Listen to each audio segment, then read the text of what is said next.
Victoire de Anne Hidalgo face à la Commission européenne.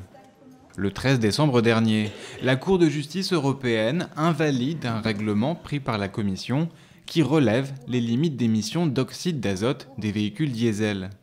Elle donne ainsi raison aux villes de Paris, Madrid et Bruxelles qui avaient déposé un recours. La Cour européenne a remis un équilibre entre le poids des lobbies et des citoyens. L'environnement, la protection de l'environnement étaient des sujets sur lesquels la Commission aurait dû être vigilante, intégrer ces éléments-là dans sa décision, et donc elle a outrepassé son pouvoir de décision en donnant ce permis de polluer. C'est une très très grande victoire pour l'environnement.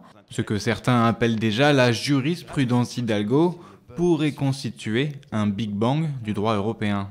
Jusqu'à cette décision, seuls les États membres de l'Union pouvaient contester une norme européenne et une norme qui émane de la Commission européenne. Donc ça veut dire qu'il n'y avait que 27 personnes qui avaient la capacité de contester la régularité d'une norme. Avec la décision qui a été rendue, dorénavant, on considère que les villes, les collectivités locales, mais aussi territoriales, toute personne morale qui a une capacité et qui a un pouvoir réglementaire dans une matière est en droit de saisir le tribunal de l'Union européenne. Donc en clair, nous sommes passés de 27 à 4 millions. Une situation qui pourrait remettre en cause certaines positions de l'Union européenne. Grâce à cette jurisprudence, on pourra attaquer le glyphosate. Aujourd'hui, n'importe quelle petite ville peut saisir le tribunal de l'Union et le tribunal se prononcera sur la légalité ou pas de l'utilisation de ce type de produit.